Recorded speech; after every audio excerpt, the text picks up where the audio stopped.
Assalamualaikum, bertemu lagi kita ya, dan kali ini kita nak berkongsi cara membuat Vietnam roll. Jadi jom bersama kami.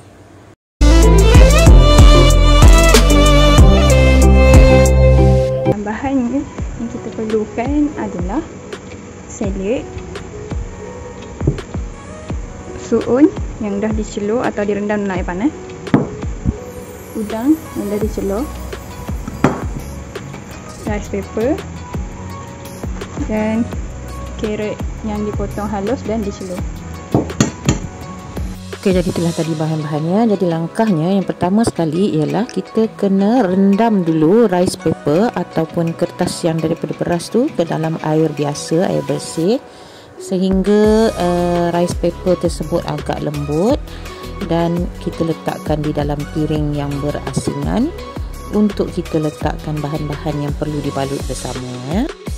Jadi kita letaklah, susunlah ikut kreativiti sendiri, letaklah salad, letaklah suun, letaklah carrot dan letaklah udang agak terkeluar sikit, sebab nanti bila kita gulung barulah udang tu akan berada di sebelah atas, barulah nampak cantik kita punya Vietnam roll ataupun popiah Vietnam ni. Tengoklah punya banyak bahan yang dimasukkannya sampai begitu gemuk Vietnam roll dia ni. Jadi kita ulang-ulanglah langkah yang sama sampai habislah semua bahan yang kita sediakan tadi ya. Kemudian bolehlah kita mula menyediakan sosnya. Jadi ini adalah bahan-bahan sosnya. Yang pertama sekali ialah sos cili Thai, sedikit tepung jagung, peanut butter ataupun boleh gunakan kacang, bawang putih yang didadu halus dan juga cili api yang dipotong hancur lah. Okey, dan ini adalah langkah-langkahnya ya. Pertama sekali kita panaskan minyak dan tumislah bawang putih berserta dengan cili tadi sampailah agak kekuningan dan naiklah bau bawang putih dan cili ni. Kemudian kita masukkan sos cili Thai anggaran setengah botol jugalah, sebab kita punya hasil popiah tadi banyak, jadi kita kena buat sos yang agak banyak juga.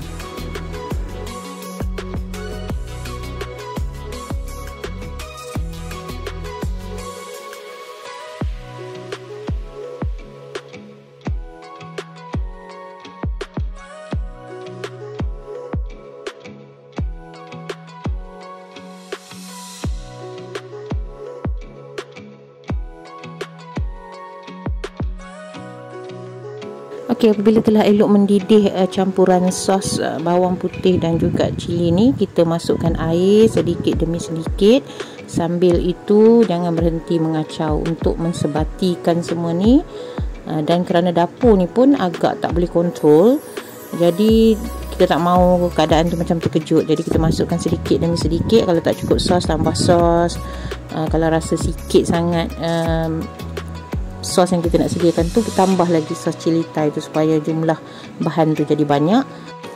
Dan seterusnya, kalau semua ni dah elok sebati ya, dan nampak betul-betul masak ketiga-tiga bahan ni, kita masukkanlah kita punya peanut butter. Tak boleh banyak sangat, nanti macam manis sangat jadinya sos kita ni.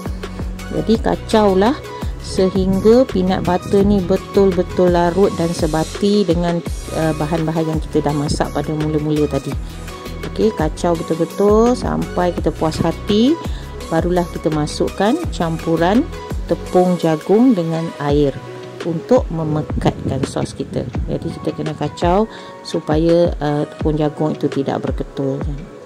Okey, bila rasa dah pekat dan agak mendidih sikit kita punya bancuhan sos ni, maka siaplah sos ni. Kita perasakanlah dengan sedikit garam.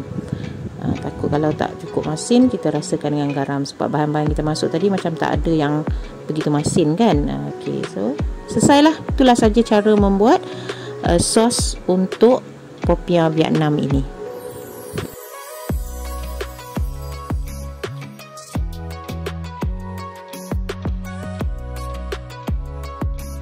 Dan bolehlah kita tuang ke dalam bekas yang sesuai dan sedialah untuk dihidangkan. Jadi inilah hasilnya popiah Vietnam yang gemuk-gemuk oleh anak-anak saya ni, dan juga sosnya sama. Jadi bolehlah cuba nanti ya. Jadi kami rasa perkongsian kami sampai di sini saja. Terima kasih menonton. Sehingga itu, Assalamualaikum.